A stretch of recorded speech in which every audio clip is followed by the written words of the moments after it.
Sir ಈ footpath ತೆರವು ಮಾಡಿದ್ರೆ ದೊಡ್ಡ ಮಟ್ಟದಲ್ಲಿ ತೆರವು ಆಯ್ತು. ಬಟ್ ತೆರವು ಮಾಡಿದಿರೋ ಜಾಗದಲ್ಲಿ ಮತ್ತೆ ಬಂದು ವ್ಯಾಪಾರಿಗಳು ವ್ಯಾಪಾರ ಮಾಡ್ತಾ ಇದ್ದಾರೆ. ಅವ್ರಿಗೆ ದಂಡ ಹಾಕುವಂತದ್ದು ಏನಾದ್ರು ಆಗುತ್ತೆ ಹೇಗೆ ಅದನ್ನ? ನಾನು ಅಧಿಕಾರಿಗಳಿಗೆ ಹೇಳಿದ್ದೇನೆ. ಯಾರು ಈಗ ನೋಡಿ, ಕೆಲವರು ಇದನ್ನ ಬರೀ ಏನೋ ಬೀದಿ ಬದಿ ವ್ಯಾಪಾರಿಗಳು ಮಾತ್ರ ಅಂತ ಕೆಲವರು ಅದನ್ನ ಮಾತ್ರ ಮಾತಾಡ್ತಾ ಇದ್ದಾರೆ. ಆಕ್ಚುಲಿ ಬೀದಿ ಬದಿ ವ್ಯಾಪಾರಿಗಳು ಅಫೆಕ್ಟ್ ಆಗಿರೋರು ನನ್ನ ಪ್ರಕಾರ 1,500 ಜನ ಅಷ್ಟೇ.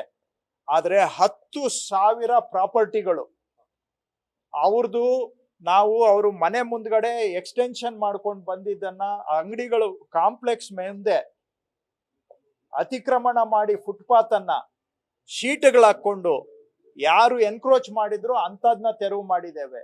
ಇನ್ ಕೆಲವರು ಫುಟ್ಪಾತ್ ಮೇಲೆ ಸ್ಟೆಪ್ಸ್ ಇಟ್ಕೊಂಡು ಬಂದು ಫುಟ್ಪಾತ್ ಅನ್ನ ಬ್ಲಾಕ್ ಮಾಡಿದ್ದನ್ನ ಕಿತ್ತಾಕಿದ್ದೇವೆ. ಇನ್ ಕೆಲವರು ಫುಟ್ಪಾತ್ ಅಲ್ಲಿ ಅಡ್ವರ್ಟೈಸ್ಮೆಂಟ್ ಬೋರ್ಡ್ಗಳು ಹಾಕೊಂಡಿದ್ರು, ಅದನ್ನ ಕಿತ್ತಾಕಿದ್ದೇವೆ. ಈ ತರದ್ದು 10,000 ಬಿಲ್ಡಿಂಗ್ಗಳಲ್ಲಿ ತೆರವು ಮಾಡಿದ್ದೇವೆ. ಬೀದಿ ಬದಿ ವ್ಯಾಪಾರಸ್ಥರು 1,500 ಜನ ಅಫೆಕ್ಟ್ ಆಗಿದ್ರೆ ಬೇರೆ ಬಿಲ್ಡಿಂಗ್ಗಳವರು 10,000 ಕಡೆ ನಾವು ಅವುಗಳನ್ನ ತೆರವು ಮಾಡುವಂತ ಕಾರ್ಯಾಚರಣೆ ಮಾಡಿದ್ದೇವೆ. ಇದು ಯಾರನ್ನು ಬಿಟ್ಟಿಲ್ಲ. ಇನ್ನು ಕೆಲವರು ಕಮರ್ಷಿಯಲ್ ಕಾಂಪ್ಲೆಕ್ಸ್ಗಳು, ಕೆಲವರು ಕಾಲೇಜುಗಳು, ಕೆಲವರು ಅಂಗಡಿಗಳು, ಇವೆಲ್ಲದನ್ನು ಕೂಡ ತೆರವು ಮಾಡುವಂತ ಕಾರ್ಯಾಚರಣೆ ಮಾಡಿದ್ದೇವೆ.